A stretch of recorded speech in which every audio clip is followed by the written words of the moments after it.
Hey everyone, Niklas here, and you are listening to a brand new episode of the Hound on the Run podcast, where we cover a wide range of topics all centered around the hound running lifestyle. If you are a hound hunter, have a hound as a pet, or just think floppy-eared dogs are cool, you are in the right place. This week, we're bringing you something a little different by mixing in some dog-related trivia with extremely spicy consequences, and it's all at my expense, so be sure to watch or listen to the very end. For our audio-only listeners, we've heard from some of you that you only have time to listen while you're driving, but still want to see the videos we play and talk about on the podcast. So for you, I'm excited to share that starting soon, we will be posting the video segments as standalone videos on YouTube and Rumble, so you can watch without skipping forward through a full episode. Let me know what you think about all that. We have a lot to cover, so I want to get right into it. But before we do, I wanted to let you know that I set up a voicemail box for the podcast, which means if you have something to say about something you heard on the podcast, be it a commentary, a fact check, a funny story about a topic we covered, you can call in, leave a voicemail, and as long as it won't get us banned from YouTube, we'll play it on our next episode.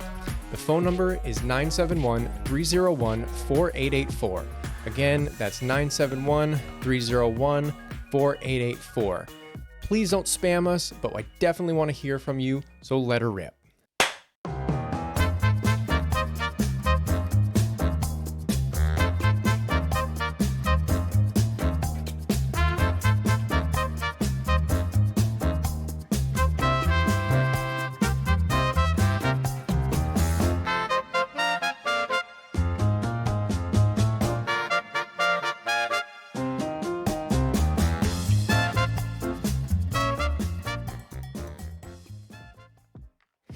All right.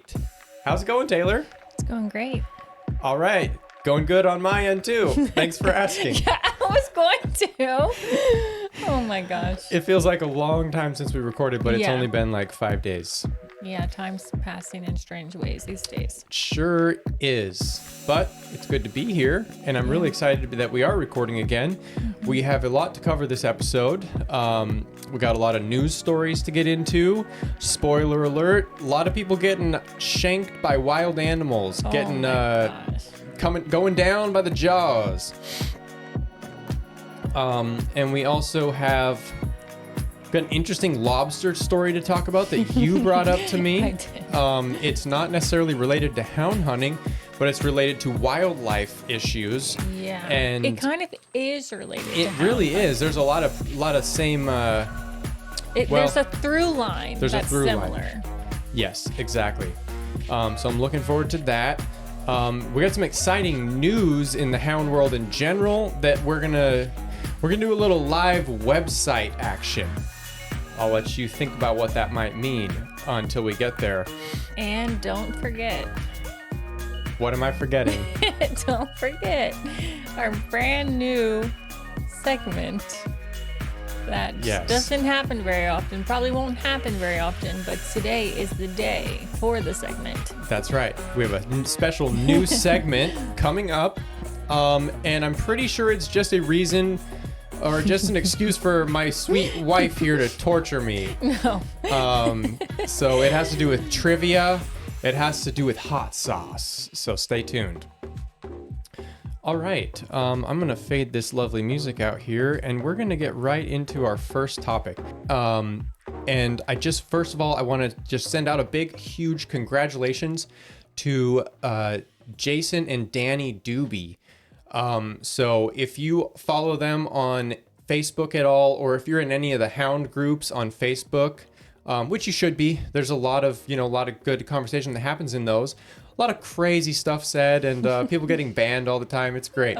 If you're into any of that kind of hound stuff on Facebook, you probably saw a big announcement that Danny put out recently, and they actually bought they're taking over Full Cry magazine, which is just absolutely huge news in the hound world. That magazine, long history. Yeah, it's been around since the 30s. I mean, it's.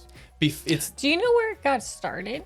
Honestly, I don't really know that. Embarrassingly, I don't know that much about it because I've only been hound hunting for like 5 years now. I wonder if it's a southern thing. I guess that's what I'm asking. Well, coon hunting, yeah, it's been more about like coon hunting. You know what I mean? Competition, coon hunting, and all the blood. It's like a resource for all the bloodlines of all these famous hounds and stuff. Right. Like I told my mentor about this yesterday, and he was like, "Holy cow, that's awesome!" And he's like, "Yeah, that's basically what houndsmen would use for social media before technology." You know what I mean? It's like like to keep up with the latest stories. Yeah, it was like the heartbeat of the culture. Really, interesting. There's been a couple of magazines like that, but I mean, Full Cry has been one of the main ones. So yeah, Danny and Jason are now the owners of Full Cry magazine. Which is just extremely exciting, and they have huge plans to take it over. Apparently, Full Cry was they were going to close their doors completely. So right. So they decided they were kind of like sparked from that. Yeah. Right. Yeah. Exactly. Yep. Danny has a great post where she kind of explained the whole process in announcing it, and it sounds like she's going to be kind of the one running the show. It's probably hard to see something like that die. You know what I mean? Yeah, exactly. Or just end. Yep. So it's super exciting. And what we're going to do right now is I haven't subscribed to the magazine yet. I've wanted to, but I wanted to save it for right now because I want to do it live on the air. We're going to do a live subscribe to the Full Cry magazine. So I actually just realized I need to go grab my credit card. 1 second. Okay, so the reason why I want to do it live is to, I know that my fellow houndsmen, a lot of you guys are super technologically challenged. Turning on a computer is a hard thing to do for you. So I wanted to show you how easy it is to get on this website and subscribe to their magazine. So that's what we're going to do right now. Boom. Okay, so there we go. So let me see what's the link is, and I'll put this in the description. I'll put it up on the screen here. Does that so say it's easy. 1938? 1938, yeah. Oh my gosh, that's before the Great Depression. Indeed. The magazine, the URL is Full Cry Mag. Gosh, I'm out of breath. Okay, so the URL is fullcrymag.com.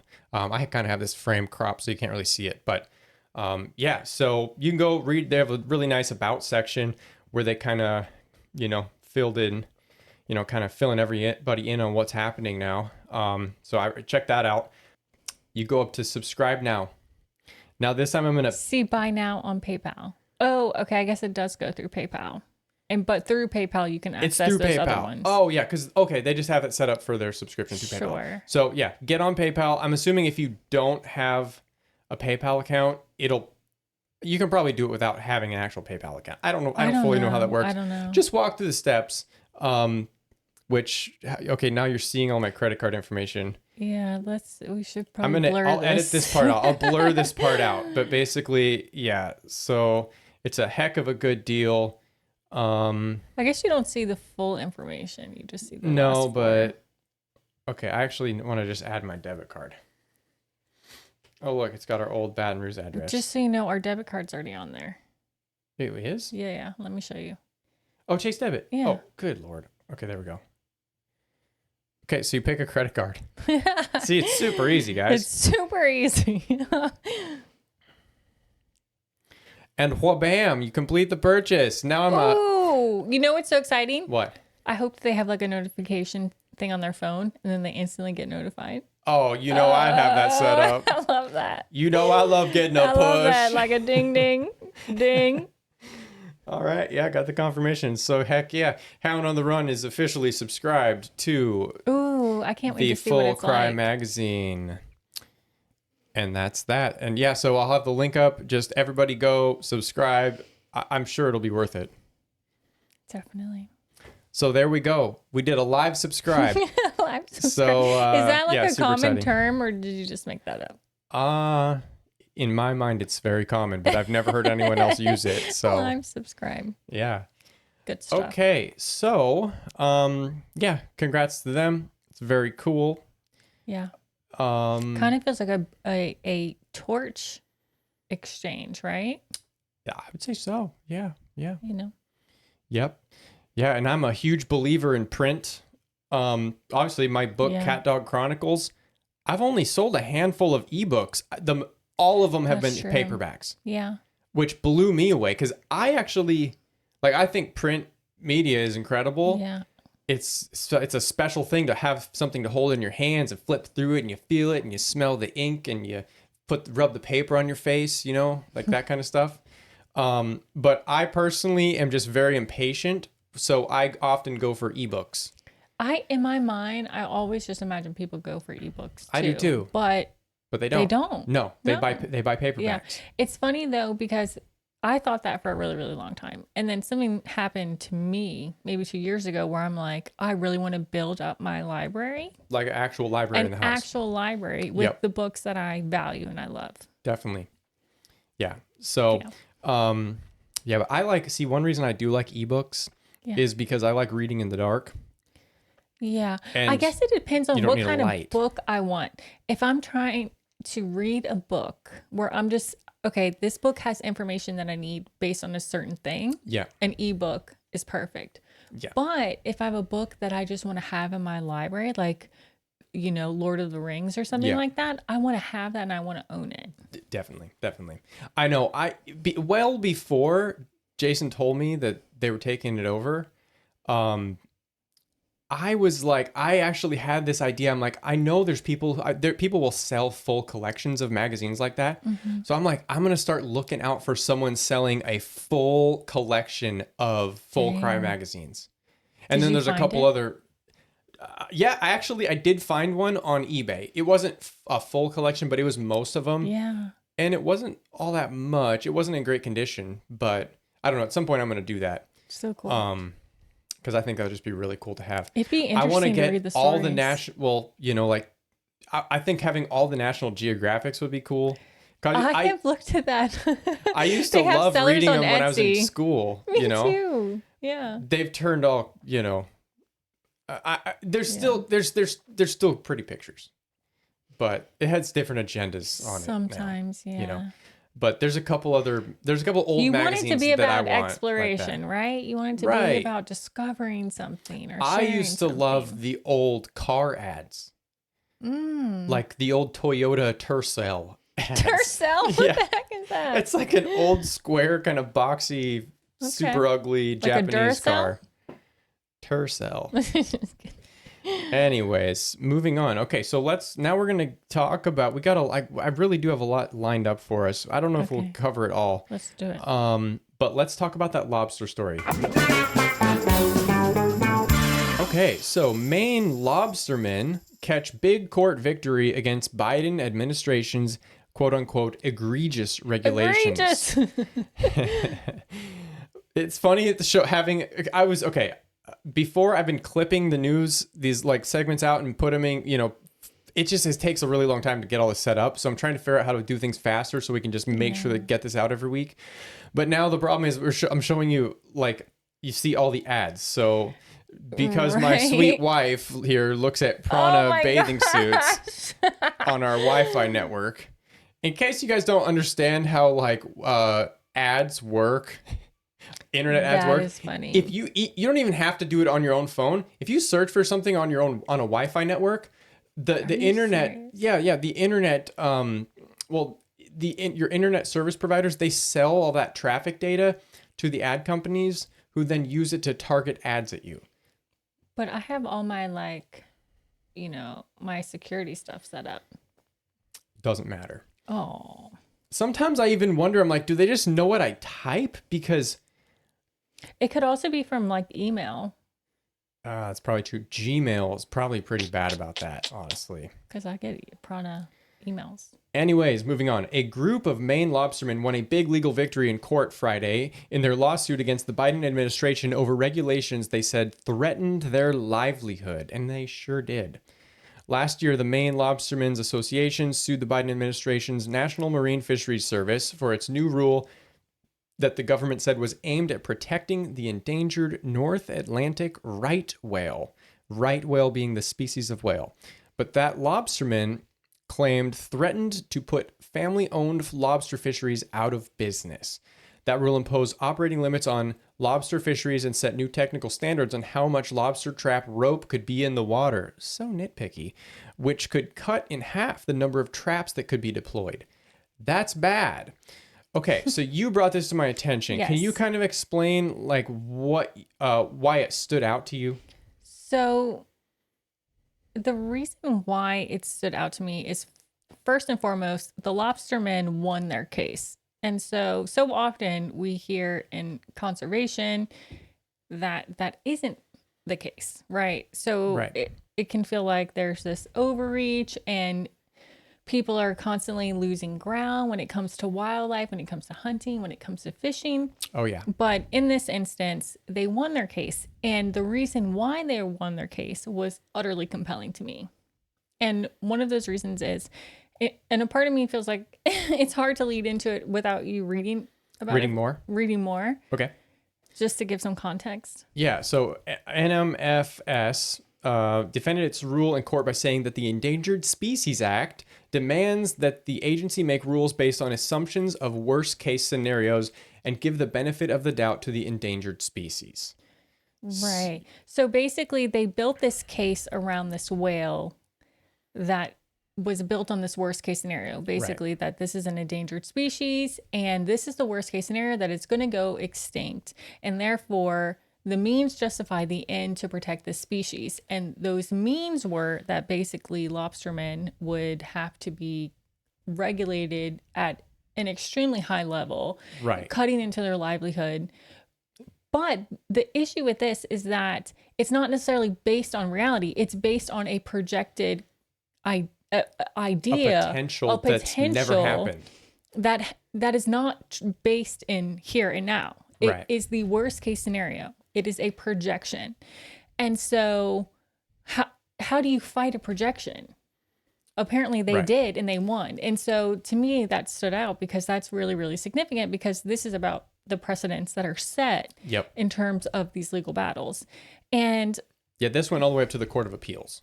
Right. And so on here, I think they talk about how they haven't even seen one of these whales for a really long time. Right. So Judge Douglas Ginsburg of the U.S. Court of Appeals for the District of Columbia, who was part of the 3-judge panel that decided the case, lambasted the government's theory in an opinion issued Friday.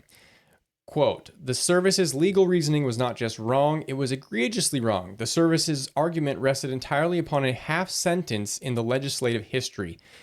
This approach is a relic from a bygone era of statutory construction," Ginsburg said. "Under the service's approach, legislative history may supply duties that, as the service now concedes, are not found in the enacted law. As the Supreme Court recently said, we cannot approve such a casual disregard of the rules of statutory interpretation. The reason is obvious, as any high school civics student should know. Legislators vote on and the president signs bills, not their legislative history," he continued. I'm just reading quotes now. Sure. Yeah, so basically they were saying, okay, there's a very tiny chance that these whales are going to come into this area and get wrapped up in their lobster ropes. Right. And so they wanted to say, okay, you get half the amount of lobster ropes, which is like just cutting their industry in half. Right. Running them out of town, basically. But to me, it's like, one of the things that I loved about this is that there seems to be, especially in conservation, sort of this doomsday mentality. Yep. Where you have to cut back on all human activity. And the whale gets to win and the lobsterman gets to win. It's either the whale's going to win or the lobsterman's going to win. And to see how this sort of played out gives me great hope. It gives me great hope because it sort of tacks things back to reality instead of this worst case scenario stuff. And it focuses on, okay, well, sure, that is a potential, but what is reality? What is right here? What is right now? And it's not just the whales that we need to focus on. We also need to focus on these lobstermen. We also need to focus on what is the reality of the lobster population. Right. And the whale population. Yeah. So I don't know. To me, I tend to think that the world is like a billion times better than most experts make it out to be. But they're continuously trying to legislate according to this doomsday philosophy. Right. Which just creates these unnecessary restrictions.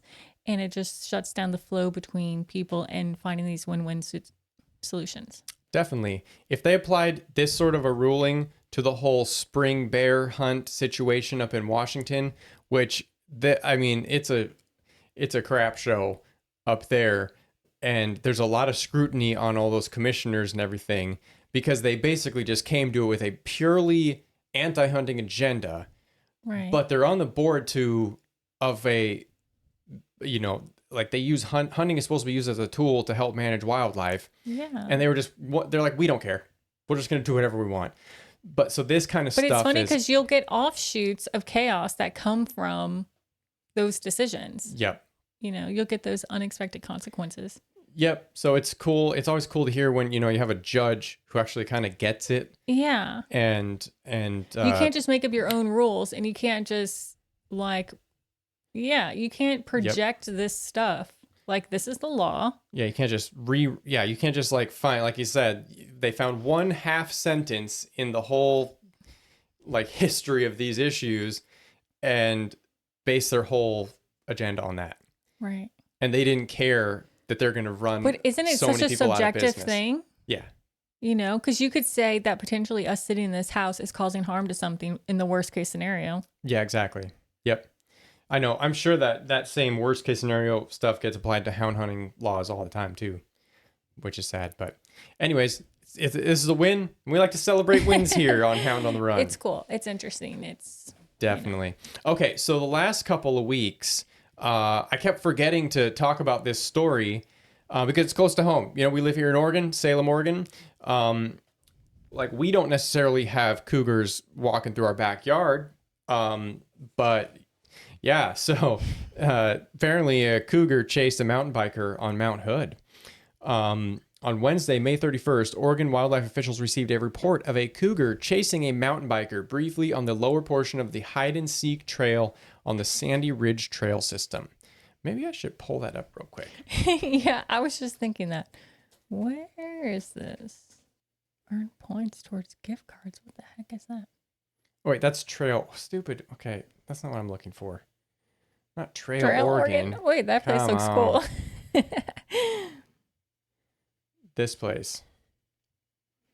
I feel like I've heard of Sandy Oregon Trail. mountain biking opportunities. You'll ride the fastest you ever have in your life because you're going to get chased by a cougar. Yeah. Okay, so yeah, it's actually Sandy Ridge. Wow. So my parents have a cabin up in this area, and it's cool. We don't go there as often as we used to. But yeah, so that's not very far from Portland. That's not far at all. There's tons of people hiking around here. There's also wolves over here. That's crazy. Yep. Anyways, so yeah, dude got chased by a mountain lion. Let me go back to that story. Friday, June 2nd, there was another report of a cougar sighting by a mountain biker near the kiosk at Upper Hide and Seek. The cat did not act aggressively, but did not immediately leave the area. Okay, people, you understand something about Oregon? You can buy a hunting license and you can buy a mountain lion tag, and you're pretty much encouraged to. I think you can buy 2 a year. There is a quota. There are some quotas in place. But you can't chase them with hounds? You can't. No, you can still hunt them. Yeah, you're not. You can't. It's illegal to pursue mountain lions with hounds in Oregon. But you can still You hunt can hunt them? Yeah. Like we talked about when Missy was here, people hunt them with predator calls. Yeah, Or but it's what's the the thinking behind that? What do you People mean? just don't like the hounds? Well, yeah. They Yeah. think it's We live in unfair or Oregon. something? They think it's unfair. They don't like it. They think it's mean. Me? They think it's mean. Old Plum over there, he ain't mean at all. He's sweet. But yeah, this can't be news to you. It is news to me. That you can't hunt them. We can't hunt. I thought they were cougars. outlawed to hunt in general. Oh, you thought you couldn't hunt them at all? Yeah. Oh, no. I didn't know that you could still hunt them. No, people still hunt them. Yeah, and most of the time, it's opportunistic. Like when you're elk hunting, you keep a cougar tag in your pocket in case you see a mountain lion. Yeah, so mountain bikers, you might want to look into getting a hunting license, get yourself a cougar tag, and then maybe that's a super effective hunting strategy. Could you ride your mountain bike around, get a cat to chase you? Huh? If you were defending your life, could you shoot a mountain lion, or would that be considered poaching? Yeah, you can shoot a mountain. If it's going to attack you, you can shoot it. Self-defense. Yeah. Yeah. I mean, that's what I would think. I mean, I'm not a lawyer, obviously. I'm not a lawyer, in case you didn't know. But look up the laws. But yeah, I mean, if a cougar is going to attack me, I'm going to shoot the hell out of it. Shoot it right in the face, huh? So yeah, mountain bikers, carry a gun, get a cougar tag, and if one comes after you, just shoot it.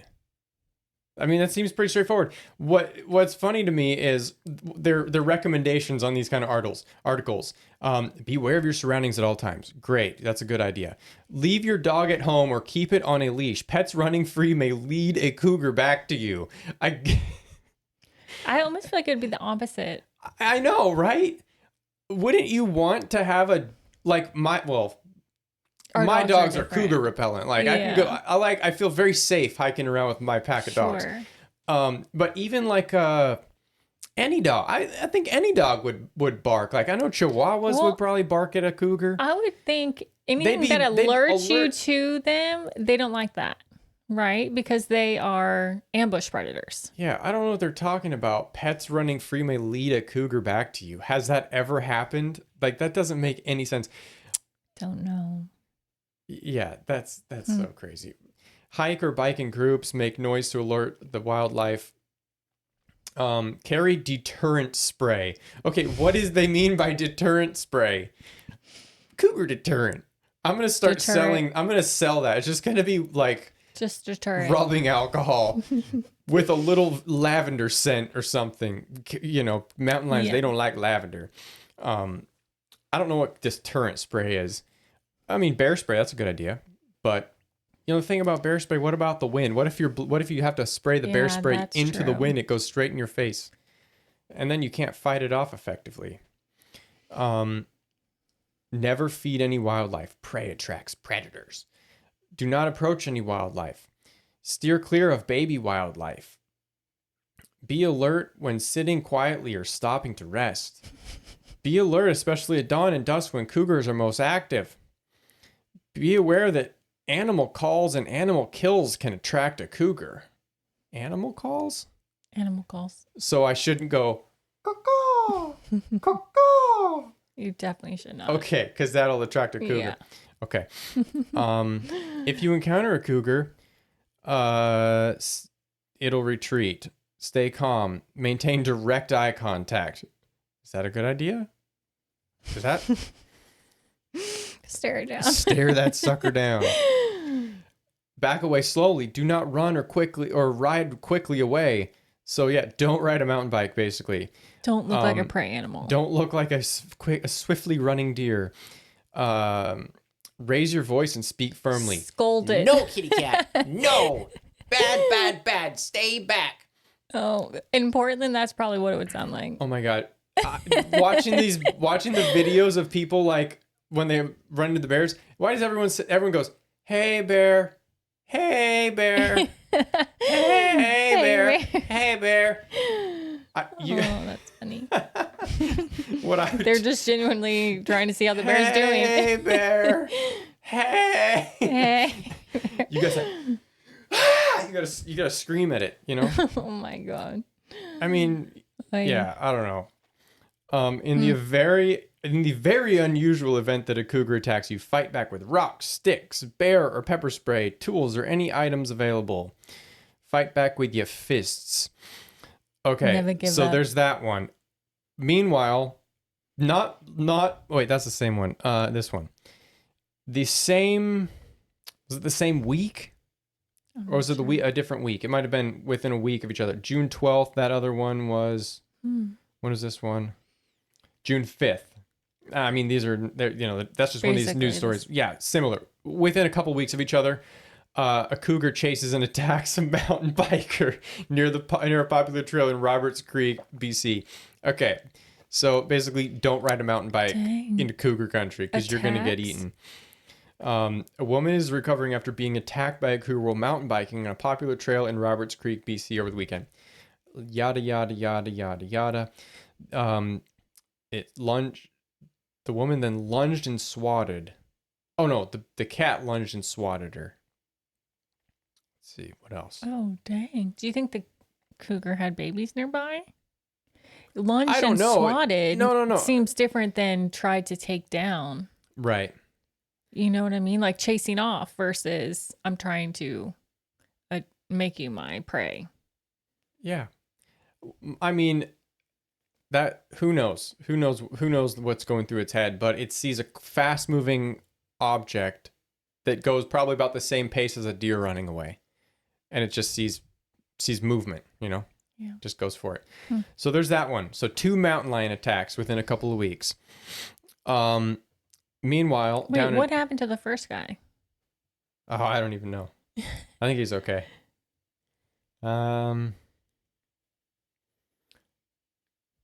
A cougar sighting. No. He got away. He didn't get attacked. Okay. He just got chased. He got chased. Yeah. Meanwhile, down in Arizona, so this story's a little older. I think this was in May. I missed it somehow. So, apparently a big old black bear killed a man in Arizona while he was drinking his coffee. What? Yep. A male black bear attacked 66-year-old Stephen Jackson as he was drinking coffee and dragged him 75 feet down an embankment on June 16th in the Groom Creek area near Prescott, the Yavapai County Sheriff's Office said in a Facebook post. Okay, so it was in June. Corrected. Wildlife officials called the fatal mauling unusual and predatory in nature. A necropsy was conducted on the 365-pound animal. That's a pretty good bear. Like 365. Oh, yeah. That's a pretty dang good bear. I think. I'm not a bear hunter, but in terms of animal size, that's a big animal. That's a big animal. That's an animal of size. Yeah. And it estimated it to being 7 to 10 years old. So big and old. Wow. The bear was determined to be in good condition, no apparent signs of disease. Human remains, vegetation, and seeds were found in the bear's stomach. Gnarly, bro. His body fat also pointed to it being in good condition. So they're saying, it's kind of like, well, he wasn't starving. He wasn't provoked. He wasn't like they're trying driven to hunger to go hunt a human. Exactly. But he did. Maybe he was just doing it for fun. Well, maybe he just saw the man and was like, this is an easy meal. Yeah. Who knows? Crazy. That is crazy. Dang. So I always like to add in the hound aspect. So they hunt bears in Arizona. So I don't know what the excuse is here. I don't think there is an excuse. I just think it was being in the wrong place at the wrong time and the bear being, willing to take that action. Right. And again, so they give a lot of great tips. None of them say carry a gun. You know what I mean? That is so interesting, right? This story doesn't mention it, but this guy's neighbor, like this bear killed him and had him in his mouth. And the only way it dropped him was by his neighbor. People were screaming at it and like honking their car horns to try to get it to let go of him. That's and the only thing that stopped it was his old Billy Bob neighbor went and got his rifle and shot the bear. That's the only thing That's how the bear died? Yeah. The bear was shot. Lastly, the report determined the animal's cause of death was from multiple gunshot wounds. A neighbor heard Jackson screaming and shot the animal dead. Did the man did not survive? No, it killed him. So the human remains in the belly were from the person, or were they from other human remains? Pretty sure just this one guy. Okay.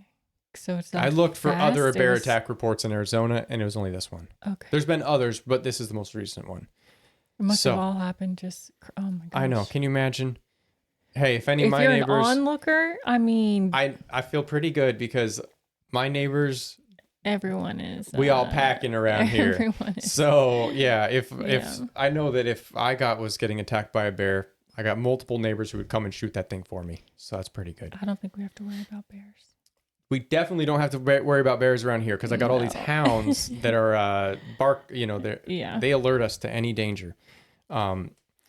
Moving on. So another cougar story. Another one. Yeah, cougars, they're just doing great. Their populations are booming. Do you think we it's don't like need to worry about them at all. Spring thing? How do I get rid of this? What the heck is this? Leave me alone. Oh. Oh, no. I can't even pull it up. Are you kidding me? Oh, dang. Oh, they give me like a couple of tries and now I can't do it. It's so annoying. Do you remember what it's about? Oh, you know what? Here's a trick. If you ever get blocked out of these little news websites, which a lot of these little news websites all have these everything's behind a paywall. I get it. I'm gonna have my own paywall soon with even more exciting things. Yes. But what you do is you open yourself a private window, and wada bam. I'm curious to see if this works. Yep. See. Oh, dang. See, I'm smart. Smart. Let me just open up. Wait.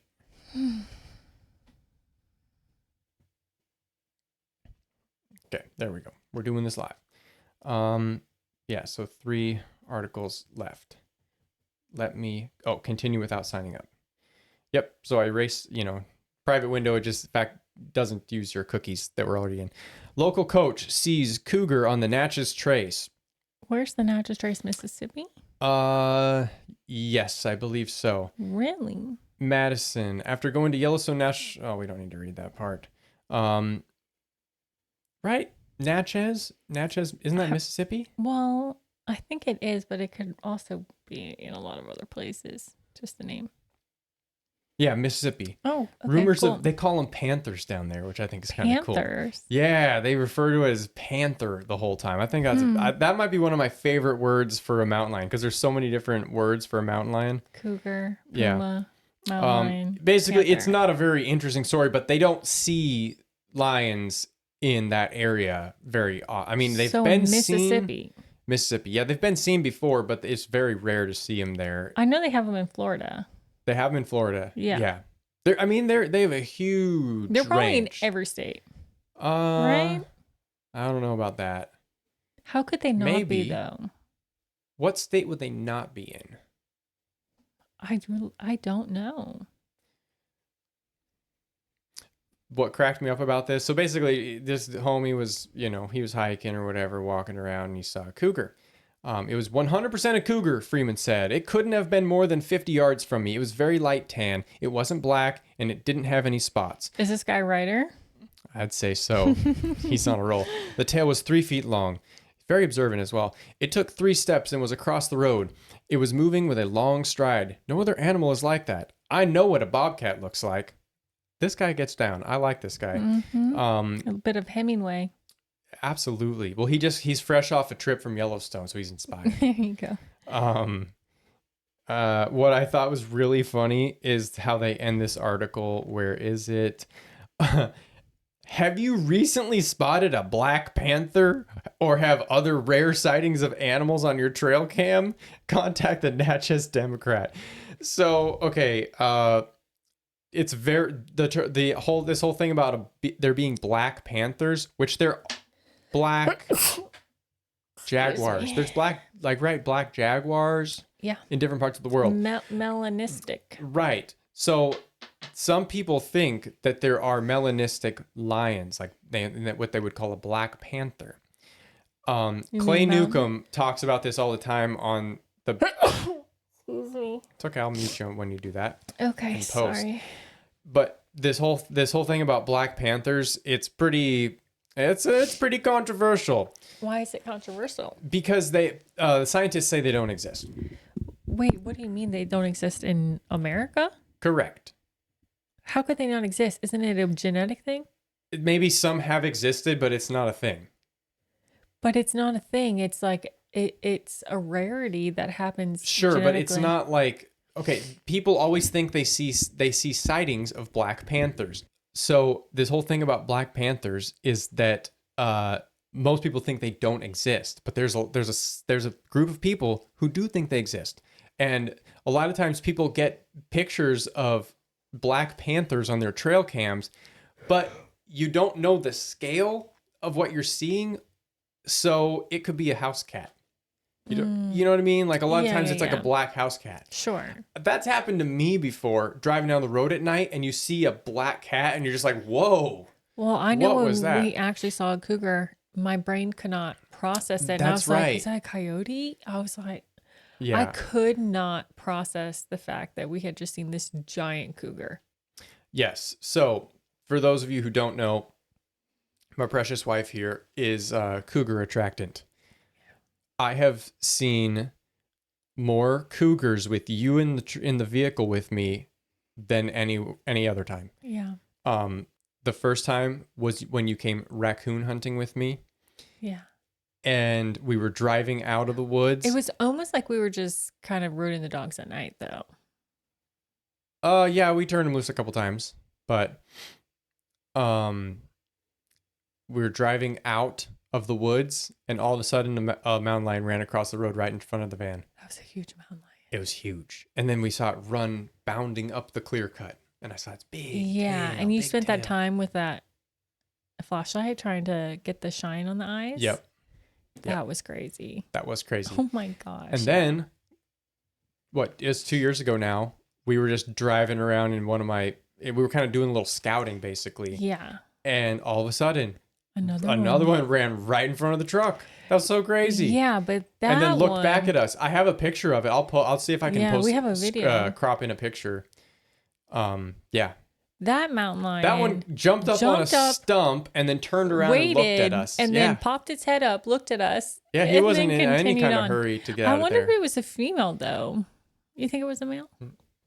I don't know. The reason why I say female is because that head was so, small. But what's interesting about not bobcats, cougars, is that their heads seem to look smaller than their bodies. Like when you see their bodies, you're like, whoa, look at that muscular thing. But then when I look at the head, I'm like, oh, it's so cute. I've seen pictures of them online. I haven't seen one up close, but apparently when a big old tom, it's blatantly obvious. Their head is a big old pumpkin head. Yeah. And yeah, you can just kind of tell. I feel like the first one we saw was kind of like that. I've seen tom bobcats and you walk up on the tree and it's like, oh, that's a tom. Whoa. You can just kind of tell. Yeah. Oh yeah. On the topic of these mountain lions, it was brought to my attention by Chris from Anecdote of a Houndsman, an excellent YouTube channel you should check out. And he said he listened to one of the episodes and he said something about I was kind of an idiot about when I was talking about with Missy, how we were talking about how okay, if you're putting all these quotas on mountain lions, how can you, but you're not going to let hound hunting, how can you expect people to actually stick to the quotas? And I was like, yeah, well, you can't see their nuts. It's not like you can see their nuts. And he was basically like, you could definitely see their nuts. So hey, we can't hunt mountain lions here in Oregon, so I haven't seen one in a tree. You know what I mean? But if they were in a tree, could you actually see their nuts? Because aren't they sitting usually? They're usually perched up in a tree like a kitty. Yeah, I guess if you looked at them from behind, you could probably see their nuts. Okay, you would have to be seeking out their nuts. Yeah. Oh yeah. I will mention this in the beginning in the intro. We haven't. I record the first intro after the fact if anyone cares. But so what I've done is I've actually I wanted to find a way to kind of get everyone more involved and kind of let this podcast kind of make its own gravy, if you will. So I want to hear from the listeners. I want to get commentary back. If I say something dumb, and you have the right answer, I want you to call in and tell me about it. And then I will play that on the podcast. So, I was trying to think of how to set that up. And I set up a voicemail box that people can call in and leave me a voicemail. So if you have hot tips that you think of, news stories we think we should talk about, hilarious videos, we want to know about those. If you have stories that are related to what we're talking about, go ahead and call in and just speak your mind. And yeah, fact check me. I welcome it. Criticize me. I really welcome it. Don't spam me. Yeah, don't spam me. But let me find the phone number real quick. Where is it? I thought I had it memorized, but I guess I don't. I'm probably not going to put it in the description, so I'll have it on the contact page on houndontherun.com. hidden under a button or something. I just don't want people. I don't you want might the be bots. able to put it on your Instagram too. Yeah, I just don't want all the bots, scraping my phone number. And I just don't want it filled up with like stupid crap. Yeah. Where is the phone number? Okay, so the phone number is 971-301-4884. That's 971-301-4884. So call in. It goes straight to voicemail. I can't even answer. I could have answered if I wanted to, but I'm not going to. So yeah. So call in, leave us a voicemail, and we might play it on the podcast. I'm very excited about that. Okay, so I think pretty sure that was all our news stories. Okay, so what are we doing now? Are we gonna? You tell me. We got some videos. I got some videos ready for you. And then we also have the trivia. But that's at the very end. Because I probably won't be able to talk afterwards. That's right. Okay, so moving on to some videos that I found on the internet. We're going to start off kind of light this. We're going to start off a little easy, okay? We're going to start off easy. So here we go. Oh my gosh, what is it? This a bobcat? So this is I played it. Remember the raccoon doing the moonwalk? This is from the same guy on Instagram. He just gets great trail cam pics. Okay, this isn't a bobcat though. This is a bobcat. It is a bobcat? What did you think it was? A similar kind of cat? Nope. You see its little tail? That's a bobcat. I love watching these videos of bobcats because it's just kind of cool to see how they move around. And kind of what, they're to not. Me, it looks so much like a house cat. It's crazy. Like it doesn't have the ear tufts and it doesn't have a lot of fluff. Super long legs. Like this one doesn't. Right. I mean, this is straight up typical bobcat. Dang. Where is he located? Washington. Okay. Yeah.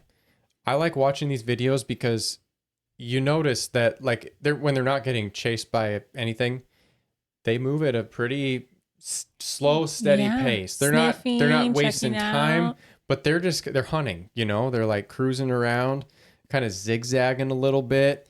They're assessing their environment for sure. Yep. If there was little brushes, little bushes, they'd probably go and is he doing the rub on them grimace? and spray on them. Maybe smelling something. Anyways, yeah. Cool bobcat video. All right, how about this one? Stealth cat.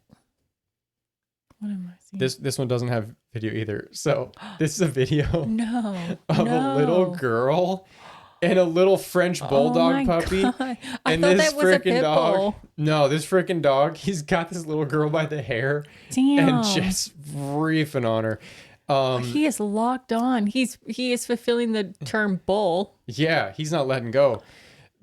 So this is a kind of a training themed one because this is showing you the importance of why you need to train the out command. But who is videoing this? Probably the kid's mom. I don't know. And letting this happen? Yeah. So this is from the Instagram channel called Kids Getting Hurt. And it's basically just videos like this where kids are doing stupid stuff and getting hurt, but they're all okay. That's one of their requirements is, the kid can't get actually hurt. That would be terrible. A lot of trampoline stuff, a lot of trampolines were always these things that I knew in the background. I'm like, oh, I don't know about this. Yeah. So, but what I wanted to bring up is like you should teach your dog out. Basically, whatever's in its mouth, you say out. And he drops whatever's in his mouth. It's not that hard to do. You know what's interesting about how she's reacting to this? She's reacting in the most normal way possible, but it's also telling the dog, keep pulling, because we're playing tug. She's playing tug with the dog. Exactly. But whoever is in charge of this dog needs to teach it out. 100%. I learned the power of what would you do in that situation?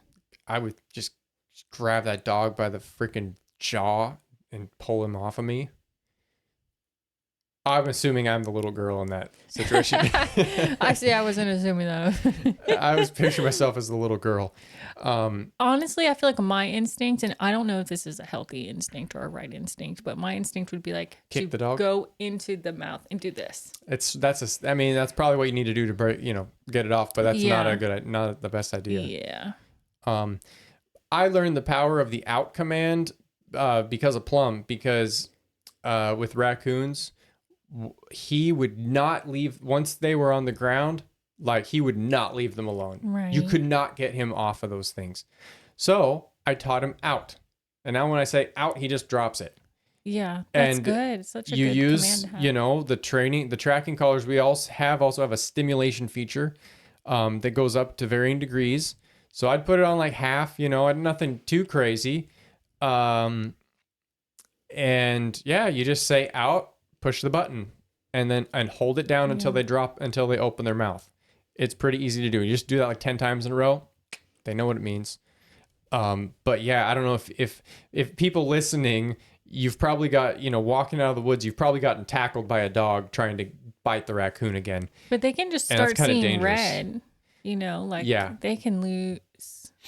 Yep. Sort of like they just go savage. Yep. So you got to teach your dog out. Okay. Next one. Another no sound on this one. No, what's gonna happen? Oh no! Bit him in the nuts.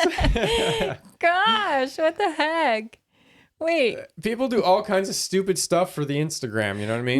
No. But I don't know if he was trying to do this. I don't think he was.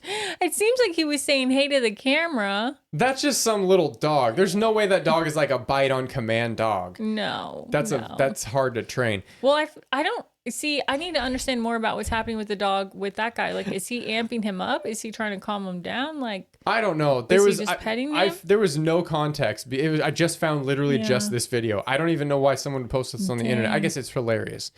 But yeah, so for the audio only listeners, it's a little white dog. I don't know what kind of breed it is.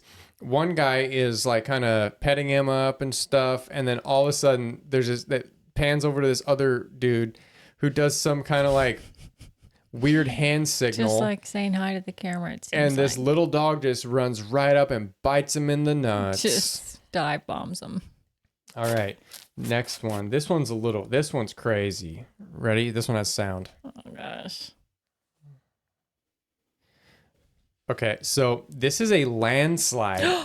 And what? This is no. Wait, what? Are these wait. Oh my word. Let me pull up. What is happening? Okay, so this is a landslide that's happening. Basically, this huge chunk of land is like literally going straight into the ocean. There's a house on there. There's 8 houses, yeah. This landslide resulted in 8 houses being swept into the sea. According to local police, the landslide spanned between 650 meters and 800 meters.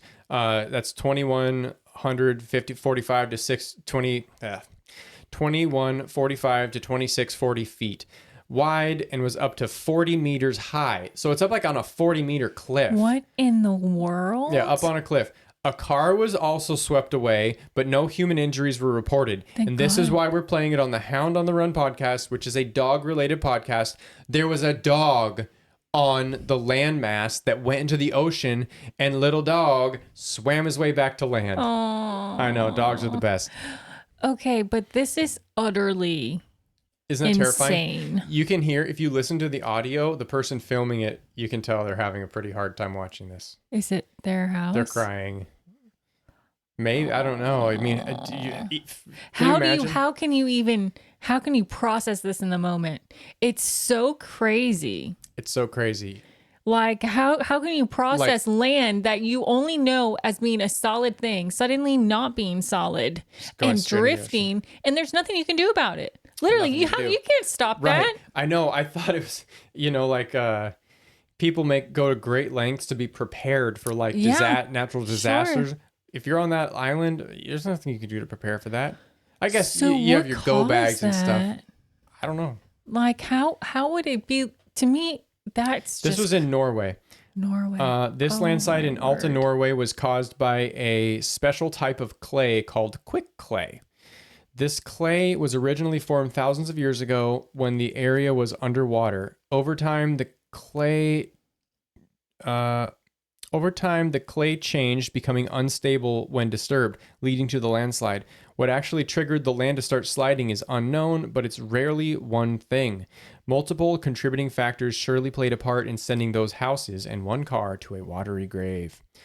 And this is from Nature is Metal. That's so crazy because in my mind, I'm like, okay, if there's trees and there's roots, then the ground and soil is being held together. But this is even deeper than that. Yep. And it's shifting it. That's crazy. Okay. Brace yourself. This next one is great. It also has a dog in it. Ready? Okay.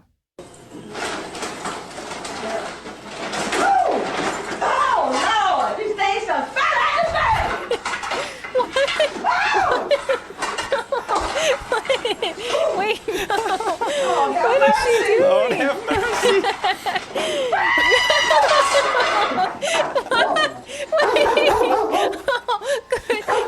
The dog's protecting her, right? Ain't no crab gonna mess with my mama. Okay, so this is called... Oh, no! You made some Wait, what did she say? Oh, have mercy! Lord have mercy. Wait. She's lost control of the crabs. Yes. Oh, no. She's trying to boil live crabs But like, on a stovetop. wait, so she's trying to, she's trying to dump them, the crabs. Wait, but she's trying to dump them. They fell out of the bag. And then they took vengeance on her. Okay, one more time. So she has a boiling pot of water. Yeah. She's trying to dump a bag of live crabs. You would think the crabs are like coming for her feet. You know, she's like, oh, I can't touch the ground. She had to evacuate that situation. Oh my God. Oh, I was Angry dying crabs. laughing when I saw that. I was like, I didn't even notice there was a dog in the video at first. I was like, I'm playing this no matter what, it made me laugh too hard. But then I was like, oh, perfect, there's a dog in it. So that's kind of one of the requirements. It has to be I should have directly. worn my glasses because I would have been able to see it more clearly. Yeah, so she's like she has live crabs. She's trying to dump them in a pot, and they fall. They don't make it into the pot. They got a mind of their own. Oh, that is good. Oh my God. Okay. Yeah, but have you ever had that happen before with a bag? Because you think the tension's there, but then you start pouring it, the tension's not there. And then you just... Yeah, it happens to me with the you dog have a crab food bag all the collapse. time. It does? The dogs like it Crazy. because I spill the food all over the ground and they get to eat it up. Look how good that dog is. That dog's like, He's a protector. I'm going to protect you from this crazy That's right. crab, Mom.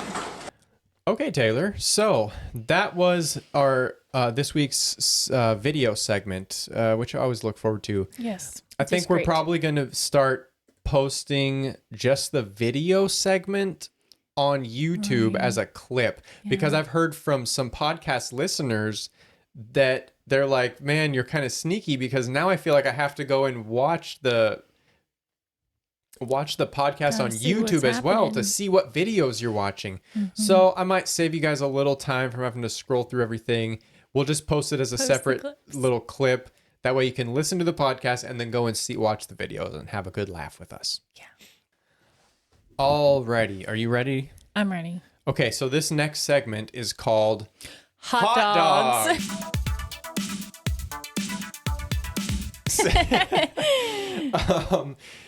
So yeah, this was all Taylor's idea, and Yes, it was because, well, you, my love, are a hot sauce aficionado. I'm an aficionado. Yes. Wait, is that the right word? No, it's aficionado. Have you been saying aficionado your whole life? I don't know. What? An aficionado. I guess I'm an aficionado. I like that term better. Yeah. Go on. Oh my God. How do I go on from that? Okay. So, Hot Dogs is a segment that we're doing based around Hound trivia, but it has hot consequences. Yes. Flaming hot consequences. Right. And I feel like we should mention it's somewhat inspired by the extremely popular YouTube show Hot Ones. Hot Ones, exactly. Except this is Hot Dogs. This is Hot Dogs. Yeah. So it's just a fun way to bring in some hound humor. I really want to test your hound, My dog knowledge. your dog knowledge. Listen. There's a chance. So explain how this works. So basically how it works is that I will be asking him 10 questions. And when he gets one answer wrong, he has to eat a hot dog, and we will pan in the image of our hot dogs. Okay, but it's not just hot dogs. Yes. He will have to eat a hot dog with a mild hot sauce on it. If he gets 2 questions wrong, he will have to eat a hot dog with pretty hot Really sauce hot, on it. hot. Yeah, habanero. If he gets 3 wrong, 3 strikes, he is going into the pain zone by having to eat the hottest hot sauce. Yeah, we'll show little images of which one. So the mild, what is the mild? The Slappy Mamas. Slappy Mamas Yeah, hot sauce. Yeah. I like that stuff. I don't know that's if good. Yeah, Slappy Mamas. I don't know if everyone knows about it, but you probably heard it. Tony Chachere's is like a seasoning salt.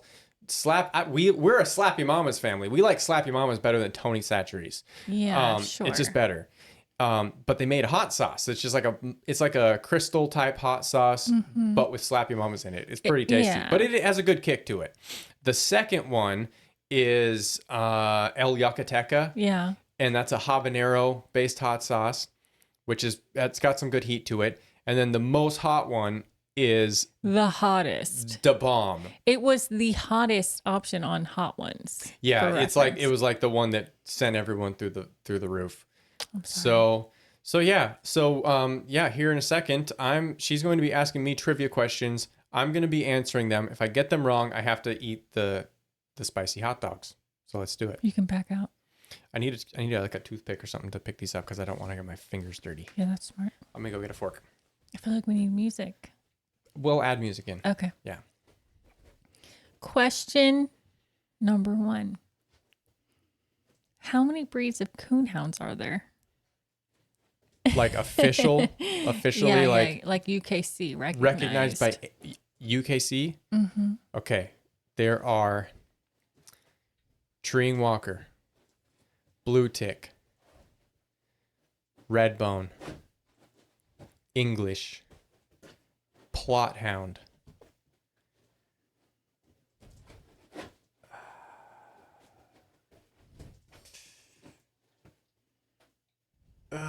Is there one more? What else is there? You can't. Don't give me the answer. I'm not going to give you the answer. I gotta think. Do you want a hint? No, I got this. I just need to say a number, how many there are, or I need to list them all.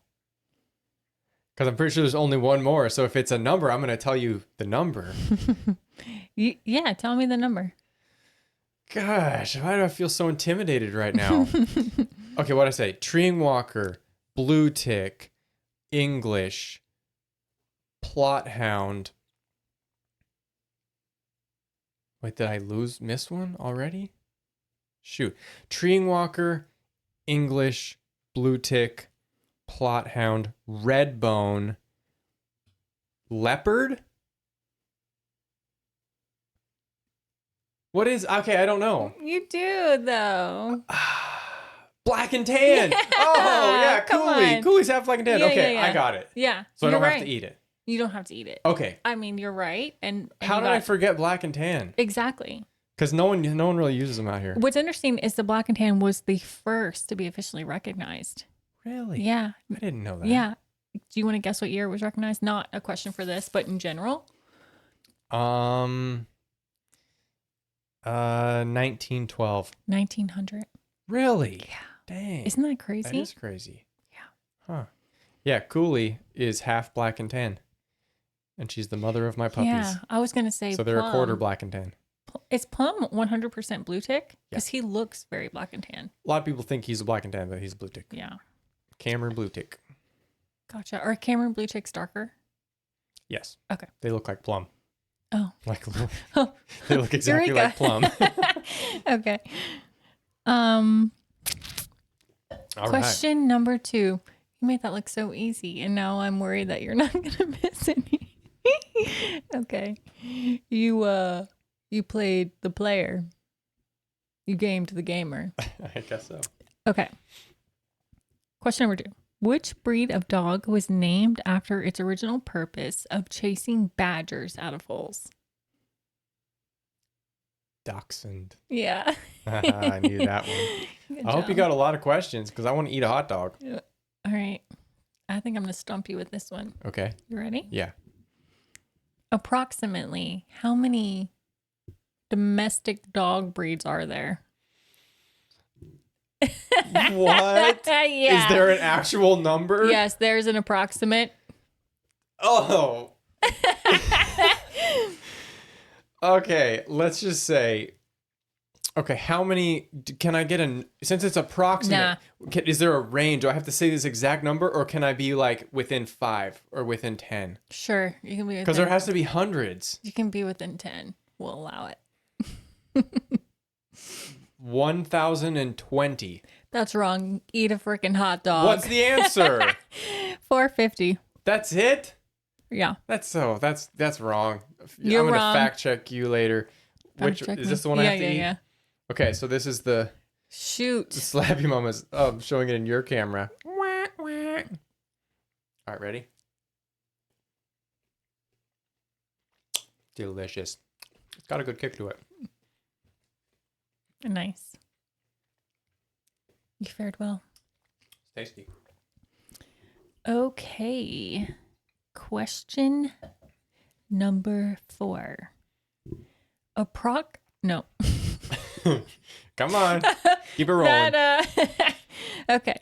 Which breed was bred to protect and hunt wolves and originally came from Ire? Wolfhound? Irish wolfhound? Yeah. That's so easy. Okay, let's move on. Yeah, let's move on. I'll ask you as many questions as I need. Please. Okay. Which dog was bred as a fighting dog and is known for its recognizable long face? Long face? Yeah. It is the dog of my nightmares. Oh, well, you don't give me that hint. Oh, I'm sorry. You got, because I know what it looks like, but I don't necessarily know a bull terrier. Correct. Dang. Okay. It's the Toy Story dog. Yeah, it's scary. Which dog breed is the most common dog mascot in college sports? Bulldog. Right? Yes. Yeah. I'm kicking ass. I want to eat the hot ones. Let's continue.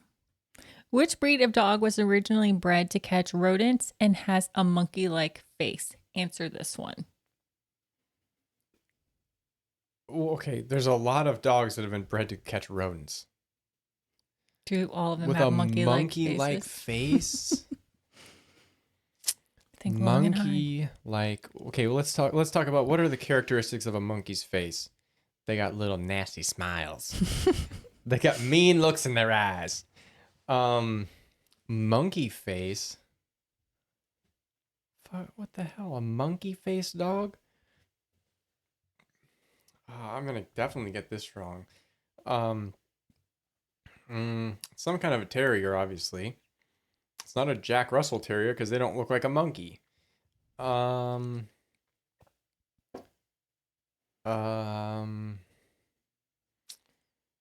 It's not like a Patterdale Terrier because they don't really look like a monkey either.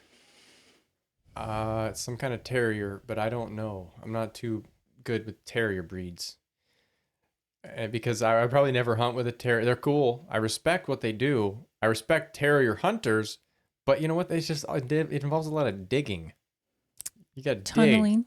No, like you got to dig down to get your dog out of the ground. Oh, for the hunter. Yeah, and I don't Yeah. like digging. I hate digging. Why would I want to dig?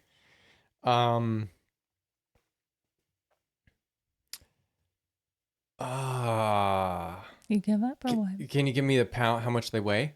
Nah. Rodents, monkey face. I'm gonna just make up a word. Staffordshire Terrier. Is that a thing? It seems that's close to something. Stafford Terrier or whatever. Yeah. The correct answer. So you don't know the answer. No, right? I don't. Okay, it is an Affin pincer. An Affin pincer. Let me pull up that. Pull it up. What does that even Let's see look what this like? monkey face looks like. Yeah. Okay, hold on. Oh. Wait, what the heck? Oh. Oh my god. Hey, little guy. Kind of look like a cat. Little dude. Okay, yeah, I can see the monkey face. That's definitely a monkey face. Yeah. Cool. Interesting. An Affin poo. It's always crazy for me to think about just It looks like Tater. these. Yes, it might even be the same breed. No, it's not? I don't think so. What's no, he's like he? half Bichon or something. Really? Yeah. That's interesting. Because that looks just like him. Yeah. But what I was saying is that it's always so interesting that these dogs that we see, it's like these little luxury dogs, like they had jobs back in the day. Oh, yeah. Yeah. Oh, look at this guy. There you go. Like, I catch you a rat, daddy. I catch you a rat. Let me at him. Let me at him, Dad.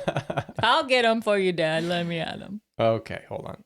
All right, so I got it wrong. You got it wrong. And now which one do I eat? Point it to me because I don't want to. I put him out in the order for you. So am I here?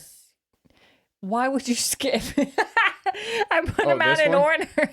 Well, I didn't know if you did multiples of each one. It looks like there's so many. No, This one. that's the one. Okay, and this is with the El Yucateca. Look at that beautiful hot dog. Whoa, Hot dude. dogs. Whoa, dude, we're eating hot dogs, bro. Okay.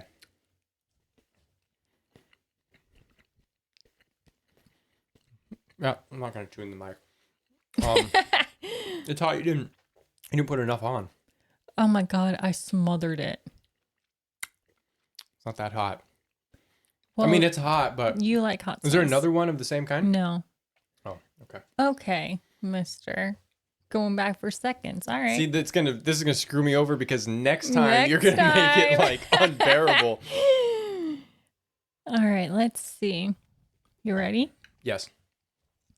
Which breed of dog with partially webbed feet was originally bred to help fishermen haul in their nets and act as lifeguards and is good with children? Can I ask any questions? You can ask a question I may not answer. Okay. What continent are they from? North America. How dare you? Ooh. I still have to think of the name. Mm-hmm. I'm guessing North America. Oh. Don't Chesapeake hey, Bay Retriever. Don't try to read the answer on my Chesapeake face. Bay Retriever. False. Eat it. No, really? Yeah. What is the answer? A Newfoundland. Oh, really? Yeah. What were they bred to do? They were bred, they have webbed feet, and they're bred to help fishermen haul in their nets. Really? Like freaking Well, you know geniuses. What? You know what? I'm not that impressed by webbed feet because all And my act as hounds have lifeguards. webbed feet. My hounds have webbed feet. But can they haul in nets and act as lifeguards? I feel like Cooley could. She wouldn't though. No. She wouldn't. Okay, so I got it wrong. My tongue is actually burning from that habanero one. I'm sorry for this. Okay, I'm just sorry. this one. Okay, so this is the bomb. Oh my gosh. See the redness on that. It's not a very appealing looking object. It is not at all. But which is kind of the funny part because it's not glamorous. It is literally a hot dog. Okay. Punishments for my failures to get it right. Okay. All right, here we go. Let's do it.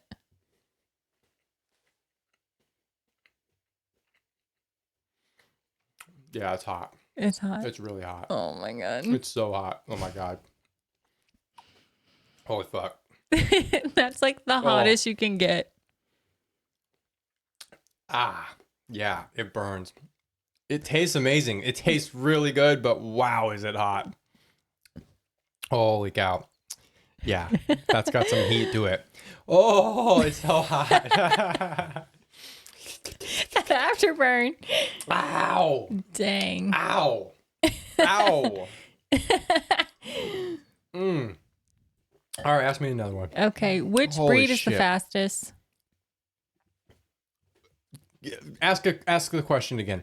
Which breed is the fastest? If you can speak, you can Greyhound? text me. Yeah. Okay, good. Good job. Whew. Okay, we're going to get into a different... Oh my god, it's so hot. Now we're going to be moving into similar questions, Oh, but it's so kind of in a burning. different format. Oh my god. Okay, hurry up. Developed in Zimbabwe in the 1920s, which breed of dog has been called the African lion hound because of Rhodesian Ridgeback. Good job. Oh my god, I'm serious. It is so goddamn hot. Hurry up. Okay, I need milk. You need. Do you want milk? No, keep going. Are you starting to sweat? We're good. Keep going. Just keep going. Okay. What were Yorkshire Terriers bred for? Think about it. Hunting rodents. Or making Yorkshire pudding. Okay. What? Yes. They were used to catch rats, but in a specific location, and that specific location is clothing mills. Its name comes from the English county from which it originally hails. Interesting. Isn't that fascinating? So these little dogs are running around textile mills eating rats. That's amazing. Okay, keep it. Next question. Oh my god. Okay, Oh my god, my okay. mouth is so... This breed has been famed for centuries as the heroic life-saving dog of the Swiss Alps. Saint Bernard. How dare you? That's right. Yeah, keep going. Okay. This dog was developed in Wales to herd cattle. It is perfect for the job, being able to nip at the heels of the cows without getting trampled. Border Collie. No. Eat it! No! What is the answer? It is a corgi, believe it or not. Really? Yeah. Oh my god, I can't believe I'm doing this. This is a hot one. Oh my god. Oh my god. Oh my god. Oh my god. Oh my god. I feel like you're starting to glisten. Oh yeah. I'm sweating my ass off. Holy fuck. You let me know if you ever get seriously. No, I'm good. Okay. I'm hurting. I mean, it's hot. It's really, really hot. It's really hot. Oh. Oh my god. Sorry, not sorry. Okay, next question. Okay, next. How many more are there? How do I win? That many more questions exist. All right, let's keep going. Well, that's not true. Let's keep going. Let's keep going. Let's keep going. Let's just see where it takes us. Yeah. Okay. I realize there's no way I can win this, so I don't know even why I'm doing it. There's no prize. I mean, it is. There's only suffering. It is what it is. Okay, this dog was often stowed away on ships. They served Bichon Frise. You told me this one earlier. I cheated. Your memory is impeccable. Okay. This dog primarily bred from the Old English Terrier, Otter Hound, and other various terriers to hunt otters. An otter hound. It has another name. Affenhound. No. Oh god. It is the largest of the terrier breeds. It has also been used as a police dog and a war dog and a guide dog. I don't know. Oh! I don't freaking know. You don't know? I don't know. Are you sure? I don't even know what it looks like. Airedale Terrier. They bred those to catch otters. That's right, mister. Did I ever tell you that I ran an otter over? This is my payback. I can tell you about the time I accidentally ran over an otter. No. How? It was elk season, and I was driving to meet up at the place that was where everyone was hanging out at night. So I was driving down the coast, and all of a sudden I was in my van, the old Hound wagon, the Chevy Astro.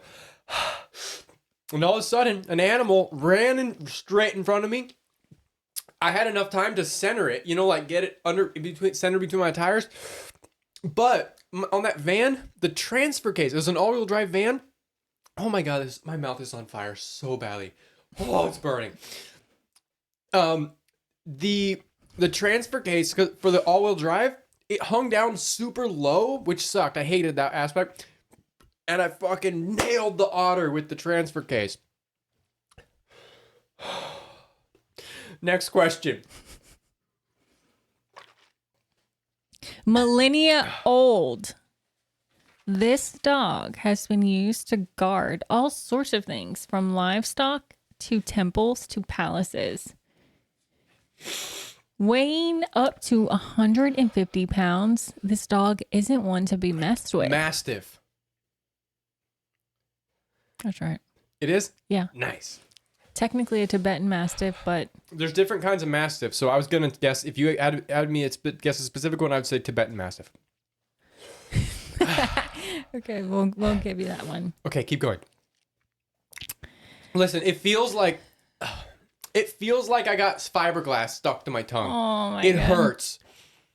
It hurts. This dog, its main job for a long time was to guard Buddhist monasteries. Its bark was all the monks needed to know that an intruder was at the door. And it's not a Tibetan Mastiff? Nah. What the hell? Ooh. Dang it, I genuinely don't know this one. Oh my God. Oh my God. I don't know if I can eat another one. It's hurting me so badly. You don't have to. I don't. It's hurting me. No, you're going to have to stop. I will not back down from a challenge like this. Just so you know, there's 2 more questions after this one. All right, I got this. Okay. Wait, I didn't answer yet. What do you think? It's a Buddhist temple dog. Very close. It's a Lhasa Apso. Lhasa Apso? That's right, Niklas. What? You otter murderer. Oh my God. All right, here we go. Another da-bomb.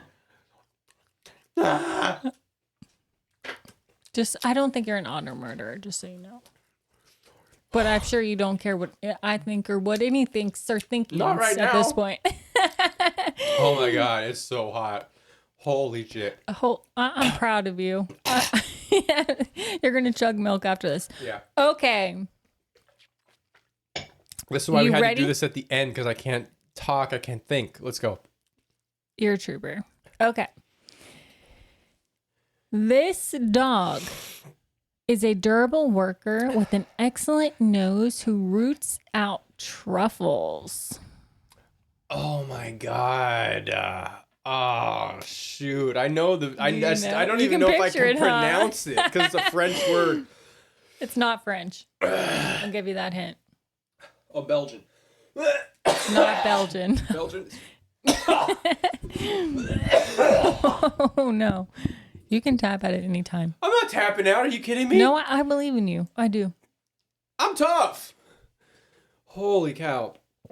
Okay. Oh, I wanted when my brother was looking for a dog, he wanted. Yeah.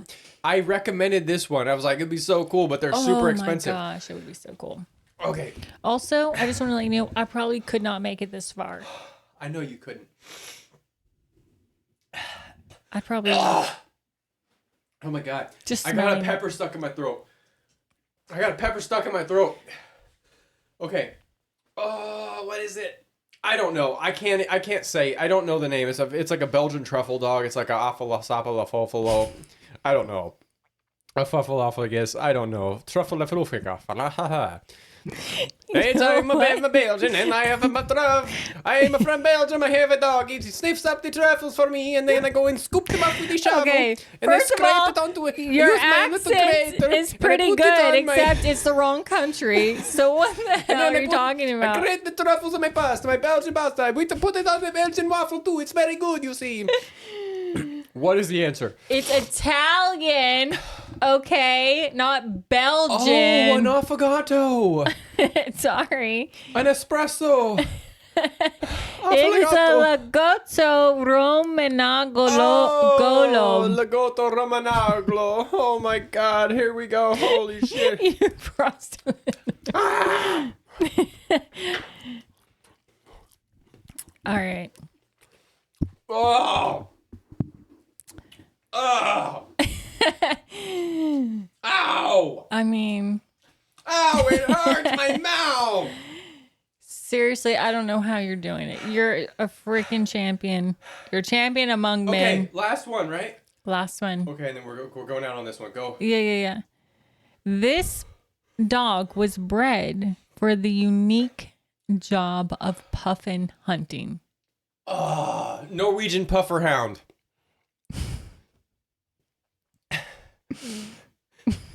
That's the right answer. It's not a... It's a Norwegian dog, though. It is a Norwegian dog. A Spitz. No. You see, in Norway, we have a special dog that we use for in puffins. In Belgium with our pasta, with the tomatoes and the basil and the mozzarella in the Belgium. What is the answer? It is a Norwegian lungehound. A Lunga hound. Lunga The hound. Lunga hound. All right, we're eating one another more. one. All right, thanks everybody for watching this week. This is Hound on the Run. This was Hot Dogs. Tune in next week. Check out the phone number. You can call me and leave a voicemail if you have any commentary, anything you'd like to say about the podcast. Here's to you, my dear listeners. You're a champ. Oh my God. Holy shit. I can't even remember how many of these I ate. I can tell you. Oh my God. It's a lot. Holy cow. Okay, I did it. Those are good questions. Those were good questions. Oh, those were tough ones.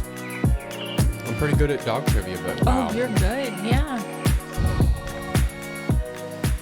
All right, that's all. Bye, everybody.